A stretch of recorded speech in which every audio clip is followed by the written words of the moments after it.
Bismillahirrahmanirrahim. Bismillahirrahmanirrahim. Alhamdulillahirabbil alamin.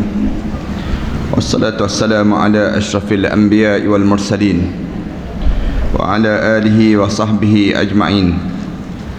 Subhanaka la ilma lana illa ma 'allamtana innaka antal alimul hakim. Rabbi shrah li sadri wa yassir li amri wahlul 'uqdatam min lisani yafqahu qawli. Ya alim allimna min ilmika kama tarda bihi anna. Ya halim khalliqna bi khuluqil hilmi wa haqqiqna bi haqa'iqil ilmi. Allahumma akhrijna min zulumatil wahmi wa akrimna bi nuril fahmi waftah alaina bi ma'rifatil ilmi wa hassin akhlaqana bil hilmi wa sahhil lana abwaaba fadlik wa ansur alaina min khazaini rahmatik ya arhamar rahimin wa ya arhamar rahimin wa ya arhamar rahimin, amma ba'd. Para hadirin yang dimati sekalian, alhamdulillah kita syukur pada Allah kerana sekali lagi pada pagi yang baik ini kita diberi kesempatan oleh Allah untuk kita berada dalam majlis ilmu ini. Dan lebih-lebih lagi kita syukur pada Allah kerana Allah memberi kesempatan pada kita untuk kita berada pada separuh daripada bulan Sya'ban ini. Dan insya-Allah bermula daripada hari ini sampai kepada 30 Sya'ban ini, bagi orang yang dia tak biasa puasa sunat, maka dia menjadi hukum makruh untuk dia nak puasa sunat. Kerana dia tak biasa puasa sunat dalam pada masa-masa yang lain. Dasar pada hadis Rasulullah sallallahu alaihi wasallam. Dan inilah yang disebut dalam pandangan ulama kita dalam menyatakan bahawa makruh hukumnya kita berpuasa lepas pada 15 Sya'ban bagi orang yang tak biasa puasa.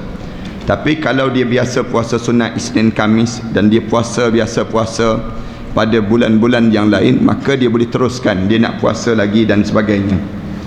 Berada pada separuh daripada bulan Sya'ban ini, kita tahu bahawa dalam bulan Sya'ban ini ada pandangan-pandangan yang berbeza-beza di kalangan setengah-setengah ulama. Ada yang mengatakan bahawa besarnya nilai separuh daripada bulan Sya'ban, nisfu Sya'ban, yang bagi setengah-setengah tempat dan masjid semalam mereka membaca Yasin, mereka tazkirah, mereka buat macam-macam cara. Dan bagi setengah-setengah di kalangan kita, dia tak tahu apa dia tarikh dan bila masanya. Tapi bagi ada orang yang dia tahu ada kelebihan, dia buat. Orang yang tak ada, dia tak tahu tentang kelebihan, dia tak buat, tak jadi masalah dalam perkara demikian. Siapa yang dia nak buat, dia buat. Dan siapa yang tak nak buat, dia diam-diam sudah. Supaya tidak berlaku perbalahan di kalangan orang Islam dan tak banyak pertelingkahan sesama kita. Ada pun hadis-hadis yang cerita tentang mengenai kelebihan pada malam nisfu Sya'ban ini. Hadis-hadis tersebut memang hadis yang dhaif. Hadis yang cerita tentang mengenai kelebihan-kelebihan malam nisfu Sya'ban. Tidak ada hadis yang kuat ataupun hadis yang memang mutawatir, tak ada. Yang cerita tentang mengenai malam nisfu Sya'ban. Semua hadis-hadis yang ada, hadis-hadis yang fadail a'mal. Kalau para hadirin sekalian baca dalam kitab Durratun Nasihin misal contohnya, jumpa cerita tentang mengenai kelebihan malam nisfu Sya'ban. Kemudian kalau kita baca dalam kitab-kitab yang lain, ada hadis-hadis yang menyebut kelebihan malam nisfu Sya'ban. Tapi kalau kita nak baca betul-betul, kita perhati, maka di sana tidak ada hadis-hadis yang kuat yang cerita mengenai kelebihan malam nisfu Sya'ban. Tetapi dalam Islam tak menjadikan satu benda yang dilarang pada kita dan tidak menjadi satu benda yang menjadikan hukum dosa besar apabila kita buat benda demikian. Dalam Islam, siapa yang dia nak buat, dia akan jawab depan Allah Subhanahu Wa Taala. Siapa yang tak nak buat, maka dia jawab juga depan Allah nanti. Dia jawab kenapa dia tak nak buat berdasar pada ilmu masing-masing yang ada ini sendiri. Dan ni benda yang paling besar yang kita kena jaga. Adabu ikhtilaf dipanggil. Adab dalam kita berbeza pandangan di antara satu sama lain. Tapi yang besar dalam bulan Sya'ban ini, yang perlu kita kena ingat dan perlu kita kenal ialah satu peristiwa di mana berlaku dalam bulan Sya'ban ini, peristiwa pertukaran kiblat. Pertukaran kiblat ini benda yang besar yang nak ajar pada kita beberapa perkara yang besar pada umat Nabi Muhammad sallallahu alaihi wasallam. Cerita tentang di mana berlakunya di saat mana Rasulullah sampai di kota Madinah. Rasulullah semayang menghadap, awal-awal semayang menghadap pada Masjid Al-Aqsa. Kemudian waktu mana Rasulullah semayang menghadap pada Masjid Al-Aqsa, diejek oleh orang-orang di kalangan orang-orang yang Yahudi ini. Disebut kenapalah Muhammad ini disemayang menghadap pada kiblat yang sama dengan kita juga. Kenapa dia tidak semayang menghadap kiblat pada kiblat yang dia sendiri? Oleh kerana agama dia betul, patutnya dia ni semayang menghadap pada kiblat dia sendirilah. Katanya puak-puak Yahudi menegur dan mengejek Rasulullah sallallahu alaihi wasallam. Dan Rasulullah sallallahu alaihi wasallam merasakan kebenaran dengan ejekan yang disebut oleh puak Yahudi ini. Rasulullah sallallahu alaihi wasallam mula semayang mendongak muka ke langit, mengharapkan ditukarkan kiblat. Rasulullah sallallahu alaihi wasallam semayang ni dalam keadaan yang Rasulullah dongak muka ke langit, minta, ya Allah, tukarkanlah kiblat ini ya Allah. Selama mana Rasulullah semayang mendongak muka ke langit? Selama lebih kurang 16 bulan. 16 bulan Rasulullah SAW semayang ni muka menadah ke langit, mengharapkan ditukarkan kiblat. Kemudian apabila Rasulullah doa dan doa, cukup lebih kurang 16 bulan ini, barulah tengah-tengah Rasulullah semayang zuhur. Ada satu riwayat kata semayang asar. Tengah Rasulullah SAW semayang asar pada dalam bulan Sya'ban. Ada yang kata pada 15 Sya'ban, pada hari inilah. Ada satu riwayat kata pada 17 Sya'ban. Macam-macam pandangan ulama-ulama. Yang sebut pada dalam, yang pentingnya dalam bulan Sya'ban. Turun ayat Al-Quran Karim. Tengah-tengah Rasulullah semayang baru 2 rakaat. Rasulullah SAW turun saja ayat Al-Quran, sebut, qad nara taqalluba wajhika fis sama' falanuwalliyannaka qiblatan tardaha fawalli wajhaka syatral masjidil haram. Wahai Muhammad, aku sentiasa melihat wajah kamu mendongak ke langit, mengharapkan ditukarkan kiblat. Maka sekarang wahai Muhammad, tukarkanlah kiblat kamu daripada Masjidil Aqsa ubah kepada Masjidil Haram pula. Rasulullah baru semayang 2 rakaat menghadap pada Masjidil Aqsa, menghadap pada Masjidil Aqsa ini. Lalu turun ayat ini, Rasulullah pun berjalan bergerak memusingkan jasad Rasulullah menghadap kepada Masjidil Haram pula. Apabila Rasulullah pusing saja, sahabat-sahabat yang lain pun bergerak pusing sama. Pusing sama. Apabila pusing sama tersebut, sahabat yang berada saf yang akhir sekali memusingkan jasad dia saja. Apabila pusing jasad ini, siap semayang 2 rakaat menghadap pada Masjidil Haram, 2 rakaat menghadap pada Masjidil Aqsa. Lalu apabila dah ubah saja ini, lalu di waktu ini siap dia semayang, sahabat-sahabat bagi tahu, kiblat kita sudah tukar, kiblat kita sudah tukar. Dan ada satu kumpulan sahabat yang sedang semayang di Masjid Quba. Apabila dia semayang tengah-tengah rukuk, apabila tengah-tengah rukuk ni, tiba-tiba sahabat-sahabat yang lain datang laung saja, demi Allah, sesungguhnya kiblat kita sudah ditukar menghadap pada Masjidil Haram pula. Sahabat-sahabat ni memusingkan jasad masing-masing dalam rukuk itu. Masing-masing dalam rukuk itu pusing jasad menghadap pada Masjidil Haram pula. Bila tukar saja pada Masjidil Haram, orang kafir mengejek Rasulullah SAW. Orang kafir kata pada dia, apalah Muhammad, sekejap menghadap pada Masjidil Aqsa, sekejap menghadap pada Masjidil Haram, lepas pada ni semayang menghadap ke mana pula? Sebut saja demikian, Rasulullah terasa hati dalam hati Rasulullah, menghadap pada Masjid Aqsa pun tak kena, nak menghadap pada Masjidil Haram pun tak kena. Lalu turun ayat Al-Quran Karim, sayaqulus sufaha'u minan nas ma wallahum an qiblatihim allati kanu 'alaiha qul lillahil masyriq wal maghrib yahdi man yasha'u ila siratim mustaqim. Telah bercakap di kalangan manusia yang bodoh, mengapalah ditukarkan kiblat ini yang asalnya menghadap pada Masjidil Aqsa kemudian diubah pada Masjidil Haram pula. Sebab begini wahai Muhammad, qul lillahil masyriq wal maghrib, sesungguhnya milik Allah lah, sebelah timur pun milik Allah, sebelah Masjidil Aqsa pun milik Allah, sebelah Masjidil Haram pun, sebelah barat pun milik Allah. Yahdi man yasha'u ila siratim mustaqim, Allah bagi hidayah pada siapa yang Allah kehendaki. Ulama-ulama sebut peristiwa pertukaran kiblat ini, peristiwa pertukaran kiblat ni nak ajar pada kita beberapa perkara yang besar. Yang pertama katanya ulama dalam kita berdoa jangan putus asa kepada Allah. Doa ni jangan putus asa. Cuba tengok Nabi Muhammad sallallahu alaihi wasallam. Dia berdoa 16 bulan baru Allah mustajab. Kita ni kalau Allah mustajab 16 tahun pun satu rahmat.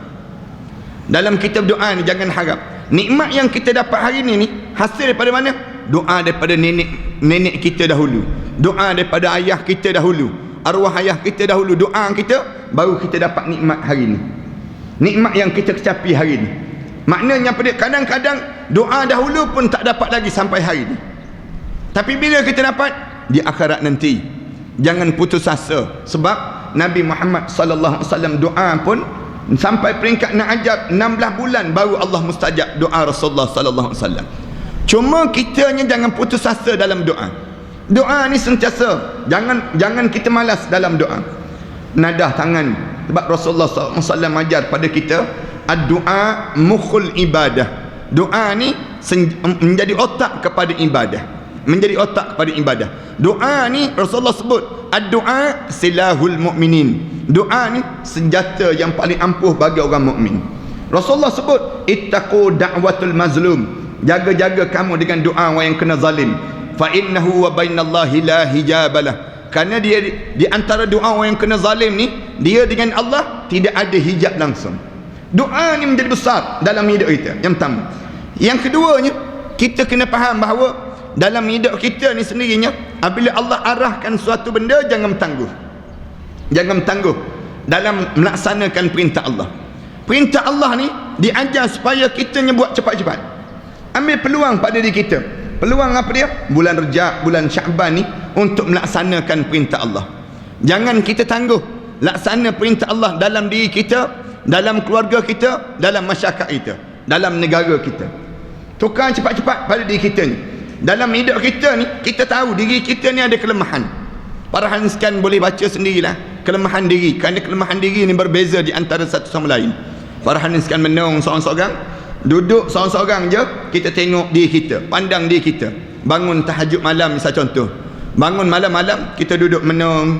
Apa benda yang kita silap dalam hidup kita? Apa benda yang kita teruk dalam diri kita? Tengok sikit, kita seorang hamba Allah yang menyayangi harta misal contohnya. Maknanya dalam hidup kita ni memang kita sayanglah dengan harta. Kawan-kawan kita nak pinjam duit, kita pun tak nak bagi. Kita ni jenis kedekut. Tengok tabung derma pun pejam mata, senang ceritanya. Maknanya dalam hidup kita ni jenis, kita tahu kita ni jenis memang orang yang kedekut. Tolong tukar budaya yang kita kedekut tadi menjadi kita seorang yang pemurah dalam hidup kita. Jangan bertangguh pada diri kita. Pandang lagi pada diri kita, tengok benda apa yang kita silap dalam hidup kita. Maknanya peluang untuk kita memuhasabah. Tengok ada benda yang kita ada kelemahan pada diri kita. Malas baca Quran. Baca Quran ni jadi malas dalam hidup kita. Baca Facebook rajin. Baca apa dia? Baca Twitter rajin. Baca surat khabar rajin. Baca Quran malas. Dalam hidup kita malas nak baca Al-Quran Karim ni malas. Maka tolong ambil Quran, cium Quran tu, tolong riba dan tolong kitanya buka biar kita mengalir air mata kita di atas Al-Quran Karim. Baca Al-Quran. Kita tahu kita ada kelemahan. Kelemahan apa dia? Hafalan kita kurang. Kelemahan kita banyak benda. Kita malas dalam hidup kita nak belajar, menadah ilmu dan sebagainya. Maka ubah dan tukar. Jangan bertangguh dalam hidup. Kerana apa dia? Kerana mati itu tak pernah bertangguh. Mati tak boleh bertangguh. Apabila sampai saat pada diri kita ni, sampai mati boleh tangguh. Kita sebut laula akhartani ila ajalin qarib fa as-saddaqa wa akun minas salihin. Allah jawab ketika mana orang yang nak dekat nak mati, dia sebut apa dia? Boleh tak ya Allah tangguh aku, jangan bagi mati lagi. Aku nak bersedekah di jalan Allah dan aku nak menjadi hamba Allah yang saleh. Allah sebut apa dia? Walan yuakhirallah. Allah tak pernah tangguh pun. Allah tak akan tangguh. Walan yuakhirallahu nafsan iza jaa ajaluha. Allah tak akan tangguh ajal pada seseorang ketika mana sampai masa dia untuk menghadap depan Allah. Nak suruh cepat pun tidak, nak suruh lewat pun tidak. Oleh kerana Allah tak tangguh kematian, amalan jangan ditangguh. Amalan jangan ditangguh. Kalau kita tangguh amalan kita, maka rosaklah. Cuba tengok Rasulullah sallallahu alaihi wasallam. Kalau dia nak tangguh amalan dia boleh. Dia boleh tangguh amalan dia. Jangan semayang menghadap ke kiblat ni bila? Nanti tunggu asar nanti. Tunggu maghrib nanti kita tukarlah kiblat. Tak. Rasulullah waktu mana Allah arahkan supaya tukar kiblat, terus tukar kiblat. pusing jasad, menghadap pada Masjidil Haram 2 rakaat, menghadap pada Masjidil Aqsa 2 rakaat dalam sembahyang yang Rasulullah SAW laksanakan ini sendiri.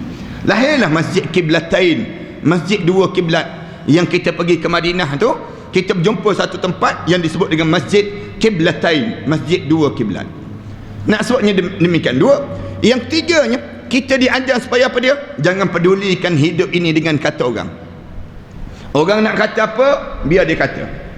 Tapi dalam hidup kita ni, jangan hidup dengan kata orang, jangan. Nanti apa pula jiran kata, disebut. Kalau kita rajin nak datang masjid, kan nanti orang kata kita warok pula, disebut demikian. Kalau kita rajin dengan kuliah, orang kata kita ustazah pula, disebut. Kalau kita rajin baca Quran, orang kata kita ni qari pula. Jangan hidup dengan kata orang, jangan. Jangan hidup dengan kata orang. Kerana orang ni sebut tak kena kalau kita buat. Kita masak, para hadirin sekalian, masak misal contohnya. Masak, elok dah masak, siap je. Anak kita duduk, mama masak apa? Nanti kata-kata, masak hari ni tom yum je, kita sebut demikian. Alah, kenapa tom yum, goreng je lah, disebut demikian. Anak kita sebut tak kena kita buat. Kita goreng, dia kata apa dia? Kenapa goreng tak gulai, disebut demikian. Kalau kita masak gulai, dia sebut pula, kenapa asyik gulai je, disebut. Tak ada masakan lain. Sebut tak kena kalau kita buat nak hidup dengan kata orang. Tu contoh, tu baru kat dapur, bukan lagi tempat lain lagi. Kalau tempat lain, kalau kita nak hidup dengan kata orang, kita akan sesat sampai bila-bila. Tak jumpa jalan dalam hidup kita. Tapi hidup dengan kata Allah. Hidup dengan kata Allah ni apa dia? Dalam hidup kita ni, kalau Rasulullah SAW nak menghadap pada Masjid Aqsa pun tak betul, menghadap pada Masjid Haram pun tak betul. Tetapi hidup kita ni dengan kata Allah. Kata Allah ni apa dia? Kita menutup aurat. Yang penting tutup aurat. Anda biasa buat contoh demikian. Nak tutup aurat macam mana? Tutuplah. Para hadis sekarang nak tutup dengan apa dia? Nak tutup dengan kain, tutup. Nak tutup dengan tonram, tutup. Ni panggil. Nak tutup apa dia? Dengan baldi, tutup. Ni anda sebut 2-3 hari yang sudah ni. Nak sebut. Yang penting tutup aurat. Kita nak hidup dengan kata orang, tak selesai sampai bila-bila dalam hidup kita ni. Kerana apa dia? Kerana dalam hidup kita ni, kita kena jaga Allah, bukan jaga orang. Jaga Allah ni benda yang besar. Sehingga keluar hadis Rasulullah SAW sebut apa dia? Ihfazillah yahfazka. Kamu jaga Allah, Allah akan jaga kamu. Kalau kamu jaga Allah, kamu jaga orang. Ada orang nak jaga kamu? Tak semesti. Waktu mana kamu baik dengan dia, dia akan jaga kamu. Tapi waktu mana kamu dah mula renggang dengan dia, dia tak akan jaga kamu. Dia tak akan jaga kamu. Tapi kamu jaga Allah, sama ada kamu dalam keadaan senang ataupun susah, Allah akan sentiasa mengenali diri kamu. Ta'arraf ila Allah fi raqa ya'rifka fi syiddah. Siapa yang mengenali Allah dalam keadaan dia senang, Allah akan kenal pada dia waktu mana dia susah. Nak sebut gambaran apa dia? Dalam hidup kita ni, jaga Allah itu keutamaan. 3. Yang keempat, ambil peluang dalam bulan Syaban sebegini, menukar cara hidup kita menjadi semakin saleh. Sebagaimana Rasulullah SAW tukar daripada kiblat ini, ulama kata ni simbolik dipanggil, bukan tak soleh. Sebelum daripada ni soleh tak soleh? Ya soleh. Sebelum daripada ni dah baik dah. Tapi apabila tukar kepada Masjidil Haram, ia semakin lebih baik dalam hidup kita. Sebelum daripada ni kita dah belajar dah, tapi sekarang kita lagi belajar pada diri kita menjadi semakin terbaik dan semakin terbaik. Maknanya umat Muhammad ini bukan umat yang statik, tidak. Umat Nabi Muhammad SAW, dia diajar supaya semakin lama kita hidup, semakin terbaik dan semakin terbaik. Sehingga kan kita meninggal dunia dalam keadaan kita sebaik-baik mungkin yang kita dihadapkan di hadapan Allah Subhanahu wa taala. Ini cara diajar dalam bulan Syaban. Sebab tu bila kita berada pada separuh daripada bulan Syaban ni, kita kena faham 2-3 benda yang besar ini. Dengan tujuan apa dia? Untuk kita nak masuk dalam bulan Ramadan ini sendiri. Ini yang nak sengaja nak sebut supaya tak berlaku pertelingkahan di kalangan kita. Sebab ana terima banyak sangat mesej-mesej, terima dalam apa dia, telefon minta, ustaz tolong tak nak tanya ustaz, nak kena buat apa dia malam nisfu Syaban, nak kena buat apa dia apa hari yang disebut dengan nisfu Syaban dan sebagainya. Ana kata di antara amal yang paling baik yang nak buat apa dia? Istighfar dan bertaubat pada Allah Subhanahu wa taala. Kerana para nabi dan para nabi dia buat amalan inilah. Dalam hidup kita ni, istighfar, taubat ni menjadi besar pada diri kita. Yang kita nak baca Yasin ke, nak sembahyang sunat ke, ni soal nombor 2, nombor 3. Yang utama apa dia? Istighfar dan taubat pada Allah. Yang tu yang besar pada diri kitanya. Mudah-mudahan kita ni sentiasa bersih dan bersih kita di sisi Allah Subhanahu wa taala, dan naik kedudukan kita di sisi Allah Subhanahu wa taala itu sendiri. Para hadirin sekalian, kita sambung lagi pengajian kita ni. Anda nak cuba habiskan juga sebelum daripada kita masuk dalam bulan Ramadan ni, tentang adab dan akhlak kita dalam kita menjadi orang yang belajar. Bila kita belajar, di sana kita ada adab dan juga akhlak. Akhlak dalam kita menuntut ilmu, dengan murabbi kita, dengan guru kita ni, kita nak kena ada akhlak dan ada adab. Di antara adab kita ni apa dia? Yang ketujuh hari ni nya, janganlah seorang pelajar itu memperdalamkan satu ilmu yang tertentu sehingga sebelumnya itu belum cukup dia mengerti dan dipahami sebenar-benarnya, serta meresap dalam hatinya. Ini di antara turutan ilmu dipanggil. Nak belajar satu ilmu, jangan belajar lompat begitu, jangan. Belajar ilmu ni, adab dalam kita belajar ni, belajar satu-satu. Kena faham dahulu. Dalam kaedah akidah, misal contohnya. Faham dulu mengenai akidah, biar masuk dulu dalam jiwa kita. Kemudian faham yang kedua apa dia? Faham yang disebut dengan ibadah, biar kita boleh laksanakan perintah Allah. Yang ketiga apa dia? Memahami akhlak. Ni turutan ilmu dipanggil demikian. Kalau kita nak turut lagi ilmu, yang pertama belajar dalam hidup kita ni, belajar apa dia? Belajar tafsir. Belajar tafsir. Lepas pada kita boleh baca Quran, kita boleh baca Quran ni, di antara benda yang kita kena buat apa dia? Belajar tafsir. Habis belajar tafsir, sambung lagi belajar apa dia? Belajar hadis. Ni ilmu yang kita kena belajar. Kemudian habis belajar hadis, belajar apa dia? Belajar sirah. Lepas pada kita belajar sirah, kita belajar apa dia? Barulah kita rinci-rincikan satu-satu, termasuk dengan ilmu tasawuf yang kita belajar ini. Maknanya turutan tu kena ada.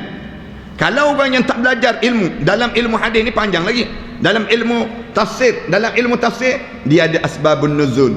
Dia ada apa dia? Dia ada yang namakan dengan nasakh dan juga mansukh. Ayat nasakh, ayat mansukh, dia panggil demikian. Dalam kita belajar ni kena satu. Jangan langkau, jangan. Jangan cepat nak belajar benda yang urusan dunia, yang akhirat kita tak belajar. Para hadirin sekalian, kita kan sibuk di kalangan keluarga kita sibuk ajar dia tentang dunia. Tapi akhirat kita tak belajar. Anak-anak kita belajar tentang dunia. Dunia ni kalau tak belajar pun kita hidup di dunia dah. Tapi kalau kita tak belajar akhirat, kita sesat, para hadirin sekalian. Satu ulama-ulama dalam belajar, baik Ibn Sina, Al-Khawarizmi, sebutlah nama-nama apa dia, orang-orang yang unggul dalam bidang-bidang yang terunggul di kalangan mereka. Mereka belajar apa dia? Mereka belajar Al-Quran dahulu. Faham Al-Quran. Lepas pada faham Al-Quran, baru mereka belajar hadis. Lepas pada itu, barulah mereka rinci-rincikan satu-satu ilmu yang mereka belajar ini sendiri. Sama juga dengan kita. Kadang-kadang kita ni Quran tak boleh baca lagi. Anak-anak yang dihantar keluar negara, berapa ramai yang tak boleh baca Quran? Quran tak boleh baca lagi. Nak pergi luar negara buat apa? Nak pergi belajar sampai luar negara, nak buat apa dia? Quran tak boleh baca. Bila dia pergi luar negara, dia mula jadi terkejut. Dia menjadi kejutan budaya dalam diri dia. Apa dia kejutan budaya pada diri dia? Dia mula berubah kan. Yang dahulu menjadi tokoh pelajar, misal contoh, menjadi contoh, tiba-tiba dia sampai di luar negara, dia sebut inilah gaya hidup dia, gaya hidup yang baru, warna-warnikan rambut. Dia nasib baik je hidung tak boleh naik, dia panggil. Kalau naik hidung ni boleh dibaiki, dia baiki. Dia mula berubah. Anak-anak muda kita yang belajar luar negara, dia dekat Malaysia ni, dia tak pernah minum arak. Dia pergi keluar negara, dia pergi minum arak. Tak pernah masuk kelab malam. Kelab malam ni tak pernah masuk. Luar negara, sampai keluar negara, dia tidak ada Al-Quran dalam jasad dia. Dia dah mula masuk dalam kelab malam dan sebagainya. Punca apa terjadi demikian? Jawabnya kerana dia tidak dimasukkan Al-Quran dan tidak dimasukkan hadis Rasulullah sallallahu alaihi wasallam. Kalau dia nak belajar apa pun, yang ni keutamaan pada diri mereka ini sendiri. Dia kena jadi demikian. Satu Imam Syafi'i rahimahullah pada usia 7 tahun dah khatam 30 juzuk Al-Quran Karim, dan sudah hafal 30 juzuk Al-Quran Karim dalam jasad dia. Ni Imam Syafi'i rahimahullah. Kita 7 tahun tengah-tengah main apa dia lagi, tengah main dengan anak patung lagi, tak kena lagi. 7 tahun tak tahu ke mana lagi. Tapi bagaimana mereka didik, ulama-ulama dahulu didik dan perincikan ilmu-ilmu di kalangan mereka ini sendiri. Ilmu itu tentulah berurutan secara tertib dan sesuai yang diperlukan, antara diletakkan dahulu. Letak dahulu ilmu mana yang kena belajar pada diri kita ni, kemudian yang belakangnya. Jadi yang satu pasti ada kaitan dengan yang lain. Ilmu itu biar berkait di antara satu sama lain. Macam ni, ilmu yang kita faham tentang nisfu Sya'ban. Orang yang belajar ilmu tentang nisfu Sya'ban, dia akan tahu terus siapa yang nak buat amalan, dia buat. Kerana ada hadis yang fadail amal, cerita bagaimana malaikat Jibril kejut Rasulullah SAW bangun malam nisfu Sya'ban. Rasulullah tengah tidur, lalu malaikat Jibril kejut Rasulullah SAW. Bila kejut saja Rasulullah tanya, kenapa kamu kejut aku ya Jibril? Lalu malaikat Jibril jawab, hadhi lailat min nisfi Sya'ban. Malam ni di antara malam nisfu Sya'ban, di mana pintu-pintu langit terbuka dan Allah memustajabkan doa-doa manusia. Qum wasal warfa' ra'sak warfa' yadaika ila sama. Disebut ada Rasulullah, wahai Rasulullah, bangun dan sembahyanglah. Sembahyang, angkat tangan kamu ke langit, berdoalah pada Allah, dan Allah akan mengkabulkan doa, kecuali beberapa golongan manusia yang tidak diterima doa dia pada malam nisfu Sya'ban. Disebut tentang siapa yang tidak diterima doa-doa pada malam nisfu Sya'ban. Siapa? Orang yang akilur riba, orang yang makan riba, orang yang uququl walidain, orang yang derhaka pada anak, orang yang derhaka pada kedua ibu bapa dia. Bangun tahajud malam, bangun sembahyang sunat pada malam nisfu Sya'ban, doa pun Allah tak terima doa dia, kecuali dia minta maaf dengan kedua ibu bapa dia. Siapa lagi Allah tak terima doa pada malam nisfu Sya'ban? Sebut lagi dalam hadis Rasulullah SAW, sebut apa dia? Al-mudminun khamr, orang yang ketagih arak, orang yang minum arak, doa dia tidak diterima di sisi Allah Subhanahu Wa Taala pada malam nisfu Sya'ban. Orang yang minum arak, orang yang hisap dadah, orang yang hisap rokok, senang kita. Orang yang hisap rokok jangan main-main. Malam nisfu Sya'ban Allah nak dengar doa kalian. Doa kalian tidak didengari di sisi Allah. Kenapa Allah tak dengar doa orang yang hisap rokok pada malam nisfu Sya'ban? Kerana dalam rokok ada dadah, dalam rokok ada arak. Oleh kerana dalam rokok ada dadah, dalam rokok ada arak, ni marah orang yang hisap rokok ni, merah telinga masing-masing tak benar. Nak sebut oleh kerana dalam rokok ada dadah, ada arak, apakah Allah akan terima doa kita? Allah tak akan terima doa kita. Kan dalam hadis Rasulullah sallallahu alaihi wasallam cerita tentang mengenai ada seorang hamba Allah yang berjalan jauh, kusut masai rambut dia, jasad dia dalam keadaan letih, baju dia dalam keadaan mekonyok, baju dia dalam keadaan mekonyok ni, lalu dia mengangkat tangan dia sebut, ya Rab, ya Rab, wahai Tuhanku, wahai Tuhanku, wa mat'amuhu haram, makanan yang dia makan makanan haram, wa malbasuhu haram, pakaian dia pakaian haram, wa ghuziya bil haram, dia suap di mulut dia, di bibir dia dengan benda yang haram, fa anna yustajabalah. Rasulullah tanya, bagaimana Allah nak mustajabkan doa dia? Bagaimana Allah nak mustajabkan doa dia? Maknanya apa dia? Orang ni doa dia tidak diterima di sisi Allah. Siapa lagi doa tidak diterima di sisi Allah? Disebut orang yang tinggalkan salat, tarkus salah, orang yang meninggalkan salat. Siapa lagi doa tidak diterima di sisi Allah? Orang yang mendedahkan aurat. Orang yang mendedahkan aurat, doa kalian diterima di sisi Allah. Kalian doa malam nisfu Sya'ban, tapi kalian waktu mana doa tersebut, waktu ni Allah terima doa kita? Allah tak terima. Kenapa? Kamu mendedahkan aurat ini. Kamu mendedahkan aurat, habis pahala-pahala kamu. Pahala-pahala kamu dirosakkan dengan cara demikian. Disebut. Hadis ni hadis kuat tak kuat? Hadis ni hadis fadail a'mal. Orang yang belajar tentang kelebihan amalan, di sudut amalan boleh buat tak boleh buat, orang yang belajar dan dia faham tentang kaedah hadis, maka boleh buat kerana dia tidak bercanggah dengan akidah dan juga syariat. Dalam fadail amal boleh nak beramal, manakala yang disebut yang tak boleh nak beramalnya hadis dhaif ni bila waktu mana terlibat dengan masalah akidah. Bila terlibat dengan masalah akidah, ni tak boleh nak digunakan. Tetapi dalam melaksanakan benda yang ibadah, dalam masalah nak buat benda-benda yang demikian, Islam membenarkan dan Islam tidak melarang cara demikian. Atau cara demikian. Yang tu supaya kita ni tidak berkelahi. Bila kita belajar, kita tak berkelahi lah. Tapi yang jadi masalah kita ni, senang nak berkelahi punca apa dia? Kerana kita belajar tak mengikut turutan. Bila belajar tak mengikut turutan, itulah jadinya. Orang sebut tak ada hadis. Tak ada hadis ni, kita pun tak ada terus. Lepas tak ada tersebut, kita mula bid'ah orang. Bid'ah kita sebut demikian. Mula kita merosakkan orang. Akhirnya, tak ada siapa yang nak buat. Tak ada orang buat. Yang ni merosakkan di antara satu sama lain. Yang nak buat, dia buat. Tak nak buat, diam-diam sudah. Itu benda yang demikian. Jadi yang pasti ada kaitan dengan yang lain. Seorang yang mendapat pertolongan daripada Allah ialah orang yang memelihara cara belajarnya. Siapa yang nak suruh Allah tolong dalam hidup dia, dia kena jaga adab-adab dia dalam menuntut ilmu. Adab dia menuntut ilmu apa dia? Dia ikut turutan dalam dia belajar ini sendiri. Kita ni kita tahu kan, ada kelemahan kita. Di antara kelemahan kita apa dia? Kita tak faham lagi tafsir Al-Quran. Carilah guru-guru Al-Quran, guru tafsir Al-Quran. Ramai kan ustaz-ustaz yang mengajar tafsir Al-Quran. Maka kita cari tafsir Al-Quran daripada Alhamdulillah sampai minal jinnati wan nas. Yang kita khatam dalam hidup kita, dalam kita belajar ini sini. Cara demikian. Artinya dengan ketertiban yang teliti dan meningkat dari satu yang lain, melanjutkan berikutnya ini sendiri, menambahkan lagi ilmu pada kita. Jadi tujuan belajar itu adalah memetik yang lebih tinggi sesudah mendapatkan yang ada di bawahnya. Lepas pada kita belajar, jangan terhenti dengan kita belajar setakat tu je. Sebab tu anak biasa tegur kan, orang kita kan, kalau dia belajar ilmu tajwid misal contoh, sejak muda sampai tua tajwid dia belajar. Yang ni jadi rosak pada diri dia. Dah kita belajar ilmu tajwid, belajar 2, 3, 4 tahun belajar ilmu tajwid, cukup lah, padan lah tu. Kerana apa dia? Kerana ilmu tajwid ni kalau kita nak mendalami lagi, memang lagi banyak.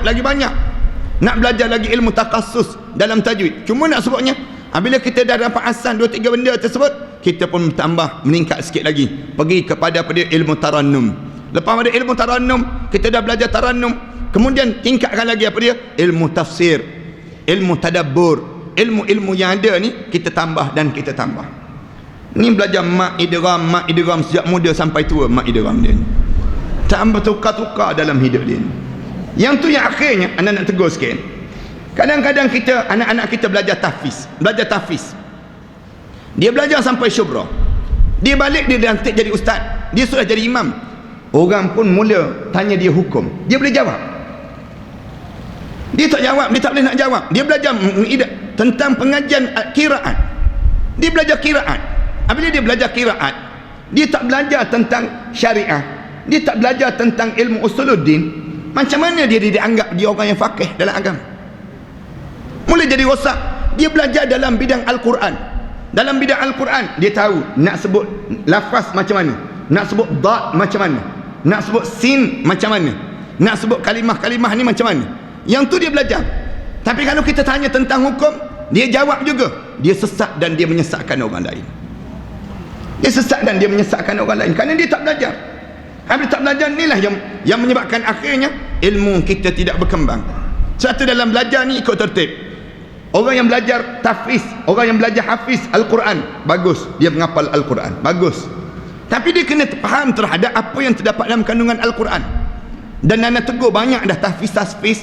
Kadang-kadang waktu mana anda dijemput oleh mana-mana pusat-pusat tahfiz dan sebagainya, anda tegur pada mereka, jangan mengajar menghafal je, jangan mengajar sama apa yang terdapat dalam Al-Quran ni. Nak mengajar menghafal, banyak tempat boleh mengajar menghafal. Tapi nak memahami yang terdapat dalam Al-Quran tu tak banyak tempat. Guru-guru je mengajar menghafal, ramai. Pergi duduk, kemudian ulang di kaedah-kaedah menghafal, banyak tempat. Tapi di sudut nak mendalami itu, yang terdapat ini, yang ni yang menjadi kelemahan di kalangan kita, yang perlu kita baiki. Kena baikin. Jadi tujuan pelajar itu adalah memetik yang lebih tinggi sesudah mendapat yang ada di bawahnya. Yang kita dah dapat dah sikit ilmu, tambah lagi. Macam dahulu kita belajar kitab bimbingan mukmin. Sekarang kenapa kita belajar kitab yang ni? Mustaqlas ayat Hawa ni. Kenapa dia kita belajar demikian? Tazkiyatun nafs. Kenapa kita belajar ni? Kerana kita dah belajar dahulu yang namakan dengan kitab yang disebut dengan kitab bimbingan mukmin. Yang ni huraian terhadap bimbingan mukmin. Kemudian sikit lagi, kalau Allah panjangkan lagi umur kita ni panjang lagi, habis kitab ni, dalam masa 2-3 tahun kita habis belajar kitab ni, kalau habis 2-3 tahun, kemudian kita dah khatam 2-3 tahun kitab ni, kita sambung lagi kitab yang lebih tebal. Kitab yang lebih tebal apa dia? Kitab Ihya Ulumuddin misal contohnya. Belajar yang berjilid-jilid tu, 14 jilid senang kita. Biar kita betul-betul faqih, biar kita betul-betul alim dalam dia. Maknanya kita dah dapat satu. Dia naik sikit demi sedikit. Kalau para hanis kan rasa berat, dulu kan anda pernah baca kitab Al-Hikam, anda tengok semua berkerut je wajah. Belajar tu nak faham tu payah je. Jadi anda kata kita kena kurangkan sikit, undurkan sikit. Nak suruh faham, kalaupun tak datang sini pun, kalau ustaz ni tak ada pun, misal contoh kita boleh baca. Nak suruh kita boleh baca, faham juga dengan kita baca. Paling-paling tidak ni. Jadi sebelum daripada kitab ni ada lagi kitab yang lebih mudah. Kitab lebih mudah apa dia? Penawar bagi hati misal contohnya. Ni penawar bagi hati tu ringkas, kecil je. Kitab tersebut kalau kita nak faham lagi terhadap apa dia, yang namakan dengan kepahaman kita dalam bidang tasawuf ini sendiri. Dengan cara semacam ini sayogianya, ia tidak membuat rosaknya suatu ilmu dengan jalan mengada-ngadakan hukum sendiri. Dengan cara ni lah kita tak jadi rosak ilmu kita, dengan cara jalan kita mengada-ngadakan hukum sendiri. Kalau ia berbuat demikian, tentulah ia sering kali timbul perselisihan pendapat antara ia dengan semua kawan-kawannya. Yang jadi masalah kita yang menjadi bertengkar ni kerana apa dia? Pergi belajar ilmu, belajar terus ilmu yang tentang ilmu hadis, yang kita sendiri tidak pakar hadis. Belajar ilmu yang disebut dengan ilmu mustalah hadis, belajar kita? Tak belajar. Jarah wa ta'dil, belajar kita? Tak belajar. Dalam ilmu jarah wa ta'dil, tak belajar pun kita. Tapi orang Melayu kita ni, walaupun dia tak belajar ilmu jarah wa ta'dil, dia tolak. Jarah wa ta'dil ni maknanya ada riwayat yang cacat, ada orang ni yang dia ada kecacatan pada peribadi dia. Kita tak belajar ilmu demikian. Apabila kita tak belajar ilmu demikian, akhirnya kita mula keluarkan hukum. Setengah-setengah orang dia kata semua hadis ni tidak layak untuk dipakai. Hadis ni yang kita nak guna ialah hadis yang mutawatir. Hadis yang tidak mutawatir maka kita tak boleh terima, dipanggil demikian. Hadis mutawatir ni, ada seorang ulama kata ada satu je hadis mutawatir dalam dunia ni, ada satu je hadis mutawatir. Hadis apa dia? Man kadzaba alayya muta'ammidan falyatabawwa maq'adahu minan nar. Hadis yang sebut siapa yang mereka-reka terhadap Rasulullah sallallahu alaihi wasallam, dia tertolak, maka dia telah menyediakan tempat dia dalam neraka Allah Subhanahu wa taala. Hadis tu je hadis mutawatir. Yang lain tidak mutawatir. Hadis yang tak kuat semua. Dalam keadaan dalam membincangkan perkara demikian, orang Melayu kita yang belajar sikit-sikit ni, dia terus dia menolak hadis yang lain, dia tolak, akhirnya hadis pun dia tak boleh terima, tak kena gaya. Yang ni yang berlaku di kalangan kita. Faham ke tak faham, buat faham lah senang kita. Nampak termenung semua cerita. Nak sebut peringkat-peringkat pengajian dalam diri kita ni. Kalau ia berbuat demikian, tentulah ia seringkali timbul perselisihan pendapat antara ia dengan semuanya. Jadi tidak patutlah terjadinya suatu kesalahan ataupun pertengkaran yang disebabkan oleh seorang saja kerana adanya satu masalah yang berasal daripada pengetahuan yang dikaji secara sendirian. Anda buat contoh yang mudah apa dia? Sebelum daripada ni kan, orang Melayu kita ni timbul solat cara Nabi misal contohnya. Solat cara Nabi. Dia datang, dia bawa buku pula, dia tulis buku. Dia kata, ni solat cara Nabi.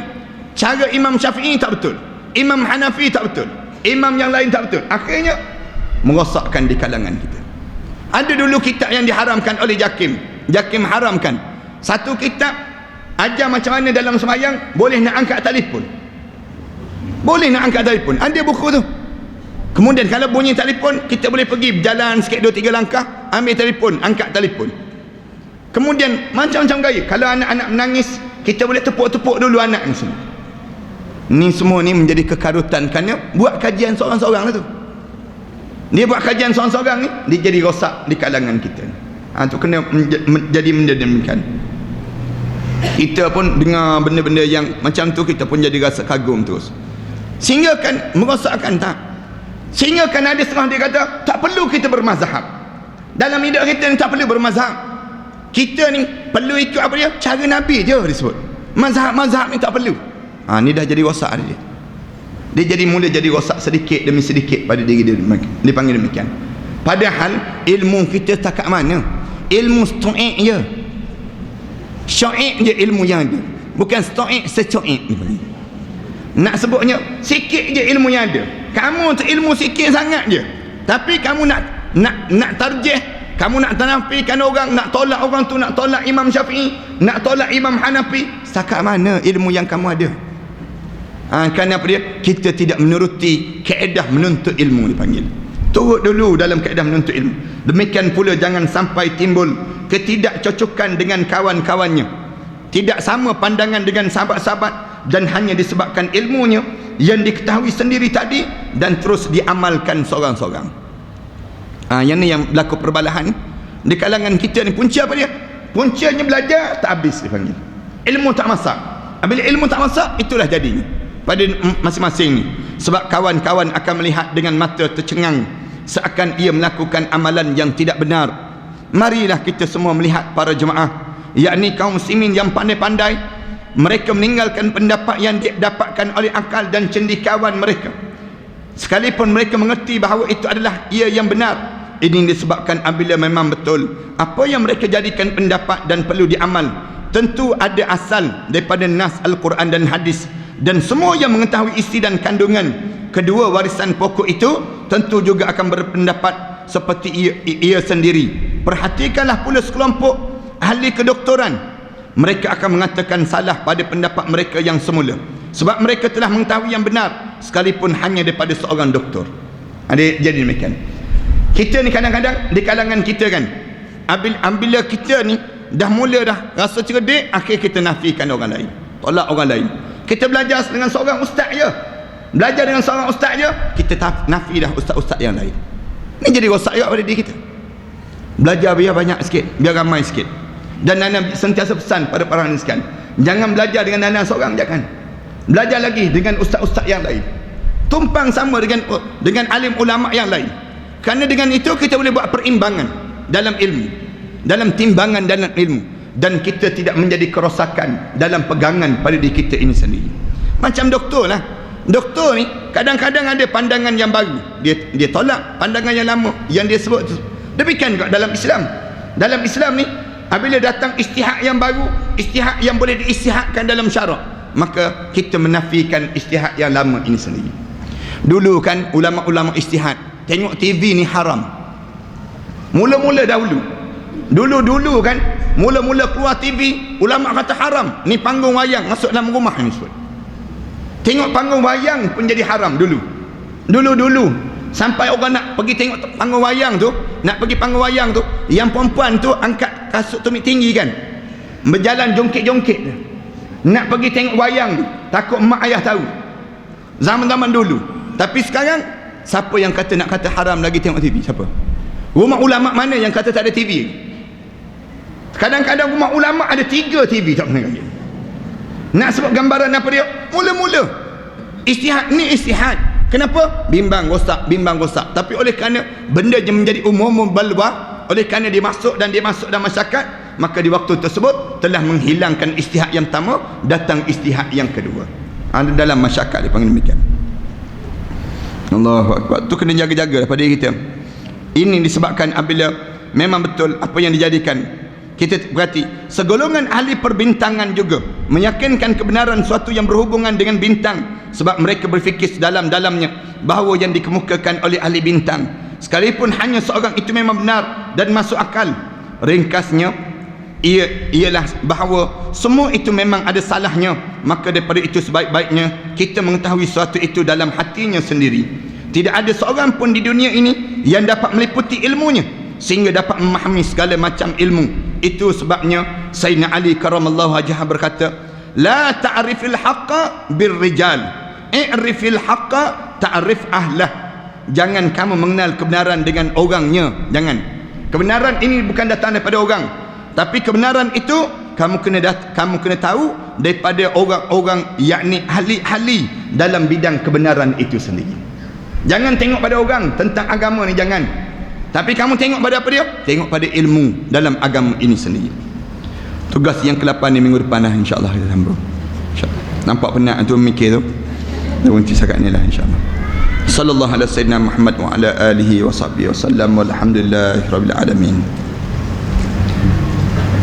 Jemaah sekalian, ada beberapa pengumuman yang nak sebut ni.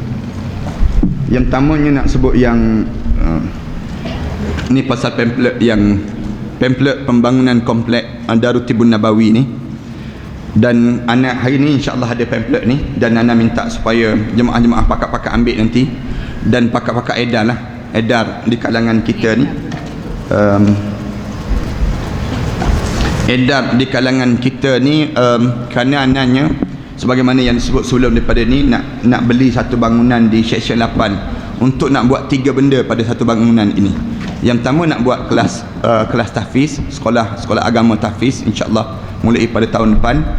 Kemudian yang kedua pusat rawatan Islam, dan yang ketiga pusat pengajian awam An-Nabawi dipanggil demikian. 3 tempat ni pada satu 3 benda ni pada satu tempat. Dan juga oleh kerana nak kena bayar bangunan ni sebanyak lebih kurang 2.5 juta untuk kos termasuk renovation tu, nak baiki ni, maka memerlukan sangat dana untuk diwakafkan. Jemaah yang ada rezeki lebih, yang Allah bagi, ana tahu semua ni rezeki lebih semua ni, nampak gaya di kalangan kita ni, ana harap supaya kita pakak-pakak sumbangkan untuk nak beli bangunan ni, nak beli bangunan tadika ni di Seksyen 8, kemudian nak beli dan diwakafkan. Dan ramai dah jemaah-jemaah yang telah bagi wakaf-wakaf tersebut, tambah kita berada pada separuh daripada bulan Syakban ni. Kalau ada benar pahala-pahala kita banyak pada bulan Syakban ini, kita harap supaya Allah tingkatkan lagi pahala-pahala kita ni di saat yang terbaik ini. Jadi pamphlet ni perhatian sekian, tolong edarkan. Ambil lah 2-3 helai seorang-seorang ni, kita edarkan di kalangan sahabat-sahabat kita, saudara-saudara mara kita.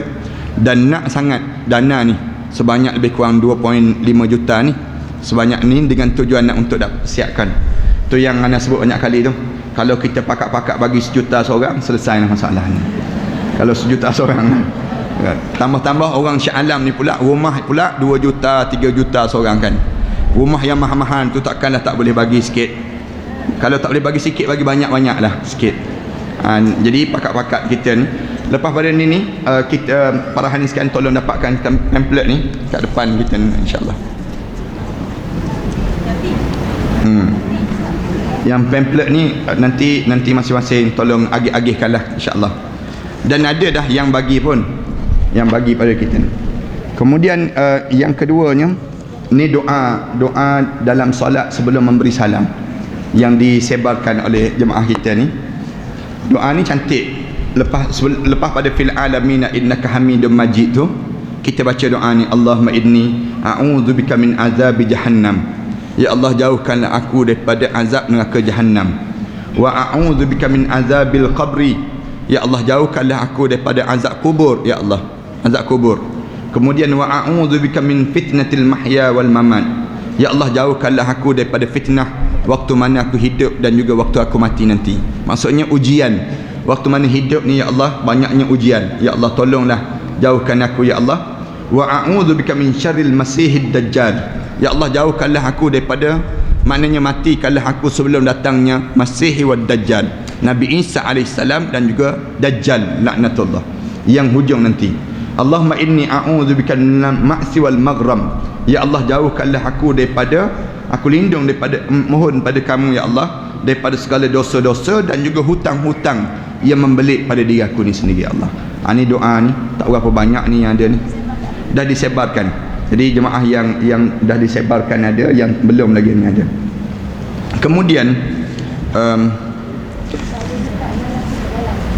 Kemudian ada, kita akan buat tabung ni, tabung bulan Rejab, bulan Syakban ni, termasuk kita buat dalam tabung ni, kita kutip ada seorang jemaah kita yang ditimpa rumah beliau telah terbakar pada 28 hari bulan 6. Telah ditimpa dengan kebakaran pada 28 hari bulan 6 ni. InsyaAllah daripada duit tabungan bulan Rejab, bulan Syakban ni, kita bagi separuh daripada duit tersebut lah insyaAllah. Daripada tabungan yang kita kutip hari ni, insyaAllah kita ada kutipan ini sendiri. Kemudian jemaah sekalian, pada 3 minggu yang sudah ana telah dijemput di Johor untuk kuliah di Johor tentang siri-siri bab kematian. Bab kematian itu, dan jadi siri kematian ini telah dirakam oleh adik kita yang belajar, yang sedang rakam ini. Dia rakaman kitab ziarah ke alam barzah. Ziarah ke alam barzah ni ada rakaman ni, ada kat luar nantilah. Siri ni, kalau para ahli sekalian ikuti siri ni, maknanya kita buka kitab je lah. Buka kitab, kita tahu muka surat berapa, muka surat berapa. Dia ada lebih kurang berapa siri, dan adalah kat luar sana lah, insyaAllah. Kemudian termasuk madu tu ada kat luar sana nanti. Kemudian madu dan ikan bilis. Nak masuk Ramadan ni, apa ni, serunding ikan bilis tu. Ada soalan ni, jika orang lalu lalang di depan orang sedang solat, apakah hukumnya? Dosa besar, kecuali kita letak halangan, letakkan tanda, penanda tu supaya apa dia jangan lalu kawasan ini. Dan kita, kalau orang lalu depan kita ni, depan kita disunatkan kita halang dia. Kalau kita sembahyang, orang lalu memang sunat kita halang dia, jangan bagi. Orang Melayu kita dekat Mekah kan, orang halang, orang Arab halang je gitu, dia pergi bersalam pula, Assalamualaikum. Orang Melayu kita ni ada juga yang diingatkan orang Arab tu nak bersalam tengah sembahyang. Kemudian jemaah sekalian, bagaimana kalau kita melabur wang untuk suatu perniagaan tapi telah ditipu ataupun diseleweng? Yang kena tipu tu nak buat macam mana? Kita dapat pahala daripada orang yang menipu kita. Manakala duit yang diseleweng tu, orang yang tu dia akan jawab depan Allah nanti. Berkenaan sembahyang sunat 100 rakaat pada malam nisfu Syaban, ni tak ada dalil. Yang ni hadis dalam Fadail A'mal pun anda tak jumpa. Anda tak jumpa. Yang mana diamalkan oleh Nabi Muhammad. Yang ni tak tahu. Rasulullah sembahyang, tapi Rasulullah SAW sembahyang sunat 2 rakaat. Dalam hadis Fadail A'mal cerita, Rasulullah sujud, dalam sujud tu panjang sujud Rasulullah. Dalam sujud Rasulullah sebut apa dia? Rabbi inni zalamtu nafsi faghfirli fa innahu la yaghfiru dzunuba illa anta. Ini Rasulullah baca doa ni sehingga bila Aisyah kata, aku tengok Rasulullah sujud ni hatta tatla'al fajr, sehingga terbitnya cahaya matahari. Maksudnya masuk waktu subuh.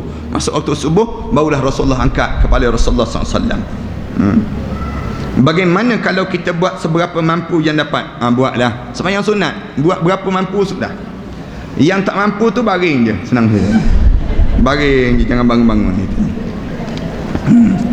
Kemudian sembahyang tarawih lazimnya apabila tahiyat dibaca oleh setengah imam begitu laju, adakah dia dibaca seperti tahiyatul awal? Ni kena tanya tu imam yang laju tu lah. Kenapa yang dia laju sangat? Tanya anda, payahlah nak jawab. Kerana tahiyat tak boleh tahiyat awal, dia kena baca tahiyat akhir lah, kena habiskan tahiyat tersebut. Beza dipanggil. Hari Khamis 5 bulan 7 jam 3 petang, surau Syekh 4, ada kelas pengajian Ustaz Abdullah Yasin bab tadabbur Al-Quran. Kemudian doa minta selamat ni, insya-Allah kita doa, insya-Allah.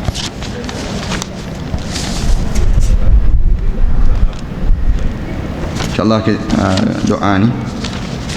Kuliah pengajian bersama Ustaz Kamal 9 hari bulan Julai, hari Isnin 3 petang, bilik kuliah muslimat Surau Al-Ansar Seksyen 2 Shah Alam. Kemudian jemaah sekalian, dana yang kita kutip untuk masjid di Palestin tu, dia ada dua dana yang dikutip. Satu yang dikutip oleh MAPIM, satu lagi yang dikutip oleh Muslim Care. Dua-dua membuat masjid yang berasingan. Satu MAPIM yang buat ni katanya dah siap dah, ada sikit lagi belum siap. Ini pamphlet dia lah, pamphlet dia yang ada ni. Satu lagi Muslim Care. Muslim Care ni ana sendiri yang terlibat. Ana sendiri yang terlibat, dan Ustaz Ridwan Muhammad Nur yang biasa datang menggantikan tempat ni dia pun terlibat sama. Dan insya-Allah yang ni baru proses nak mulakan pembinaan. Demikian. Yang ni dah siap dah ni. Yang dah siap ni, dan yang ni ada pamphlet dan ada gambar masjid sekali ni. Alhamdulillah, daripada berkat, daripada doa, daripada sumbangan kita ni, siap satu lagi masjid di bumi Palestin. Di bumi Palestin. Jadi yang tak siap di tempat kita lah banyak lagi tak siap.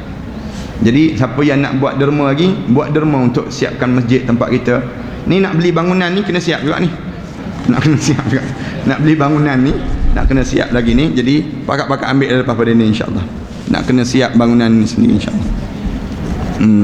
Kemudian siapa yang nak menyumbang lagi tu boleh lagi menyumbang. Nak menyumbang, dan pamphlet ni ada disebarkan nanti insya-Allah. Jadi kita baca doa lah, mudah-mudahan kita doa kita ni dimakbulkan di sisi Allah, lebih lagi pada hari yang baik, pada saat yang baik dalam bulan Sya'ban ini sendiri.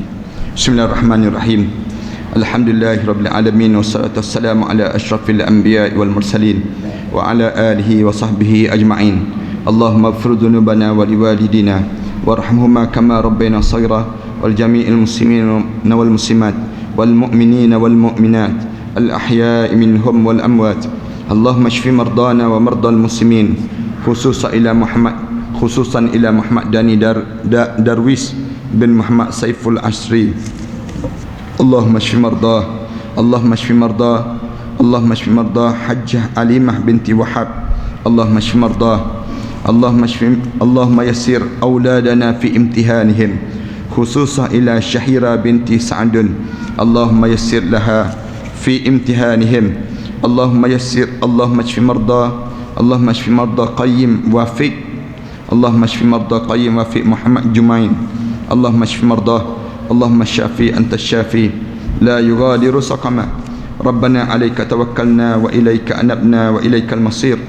Allahumma zayyinna bi zinatil Qur'an wa akrimna bi karamatil Qur'an wa ashrafna bi sharafatil Qur'an wa akrimna bi karamatil Qur'an wa adkhilna al-jannata bi syafa'atil Qur'an. Allahumma ij'al Qur'ana hujjatan lana wa la taj'al Qur'ana hujjatan alaina. Rabbana 'alaika tawakkalna wa ilayka anabna wa ilaykal masir. Rabbana ij'alna muqimas salah wa min dhurriyyatina Rabbana wa taqabbal du'a. Rabbana hab lana min azwajina wa dhurriyyatina qurrata a'yun waj'alna lil muttaqina imama. Allahumma barik lana bi syahri Sya'ban وبلغنا بشهر رمضان. اللهم بارك لنا بشهر شعبان وبلغنا بشهر رمضان. اللهم اشرح لنا صدورنا وحسن أخلاقنا ويسر لنا أمورنا. ربنا عليك توكلنا وإليك أنبنا وإليك المصير. ربنا اجعلنا مقيم الصلاة ومن ذريتنا ربنا وتقبل دعاء. ربنا آتنا في الدنيا حسنة وفي الآخرة حسنة وقنا عذاب النار. صلى الله على سيدنا محمد وعلى آله وصحبه وسلم والحمد لله رب العالمين.